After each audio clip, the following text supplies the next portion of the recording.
Ring road ખાતે હિલ્લોક 4 રસ્તા પાસેનો જે ડિવાઈડર કટ છે તે બંધ કરી દેવામાં આવતા ફરી એક વખત સ્થાનિકો જે છે તેના દ્વારા સિગ્નેચર કેમ્પેન ચલાવવામાં આવ્યું છે અને મોટી સંખ્યામાં સ્થાનિકો જે છે તે અહીં એકત્ર થયા છે અને અહીં સિગ્નેચર કેમ્પેન જે છે તે કરવામાં આવી રહ્યું છે। આ અગાઉ પણ મોટી સંખ્યામાં લોકો રાત્રે એકત્ર થયા હતા અને રોડ બ્લોક કરવામાં આવ્યો હતો। સ્થાનિકો સાથે વાત કરીશું। શું કહેશો, આ સિગ્નેચર કેમ્પેન આપ શેના માટે ચલાવી રહ્યા? જે હિલોક સામેનો જે કટ બંધ કર્યો છે જેના કારણે 2 લાખ પબ્લિકને હેરાનગતિ થાય છે એના માટે આ કરીએ છીએ। કેમ કે નરહરી અમીન સાહેબનું કહેવું એવું છે કે એમના પાસે 25 અરજી મળી હતી એટલા માટે એમને બંધ કરાયો। આ સિમ્પલ સોલ્યુશન મેં ડિઝાઇન કર્યું છે। જે એમના પાસે આટલા મોટા એન્જિનિયર છે અને આટલા મોટા ટ્રાફિક હવાલદારો છે, ઇન્સ્પેક્ટર છે, ઓડાની ટીમ છે, તો એ આ ડિઝાઇન નથી કરી શકતા। મને આશ્ચર્ય થાય છે।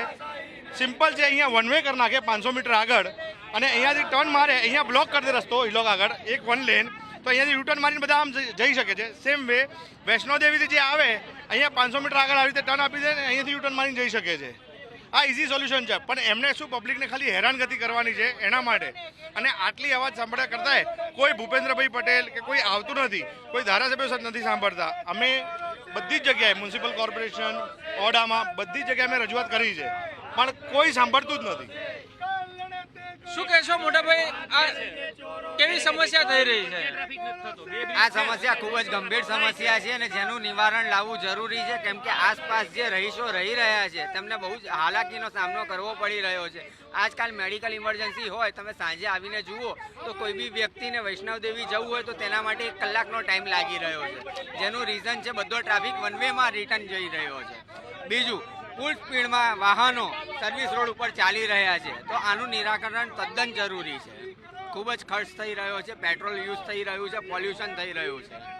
શું કહેશો મોટાભાઈ, કેવી સમસ્યા આ રોડ અહીં બ્લોક કર્યો છે? મારું નામ મોહમ્મદસિંહ ગઢવી છે। છેલ્લા 5 વર્ષથી રહું છું અહીંયા ઘણી બધી આ છેલ્લા મહિનાથી તો પબ્લિક હેરાન થઈ ગઈ છે।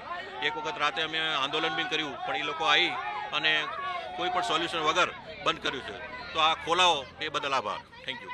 તો લોકો જે છે તે કહી રહ્યા છે કે અહીં જે આ હિલ્લોક 4 રસ્તા પાસે થઈ અને રોડ બ્લોક કરવામાં આવ્યો છે અને તેના કારણે અહીં આસપાસમાં રહેતા લગભગ 2 લાખ જેટલા લોકો છે તેને અવર જવરમાં હાલાકી પડી રહી છે। સાથે જે ટ્રાફિકનું સોલ્યુશન જે છે તે અન્ય રીતે પણ આવી શકે છે। આવા સંજોગોમાં જે સત્તાધીશો છે તેના દ્વારા આ અંગે યોગ્ય નિર્ણય કરવામાં આવે તેવી માંગ તેમના દ્વારા કરવામાં આવી રહી છે। કેમેરામેન મેહુલ પટેલ સાથે કશ્યપ જોશી, સંદેશ ન્યૂઝ, અમદાવાદ।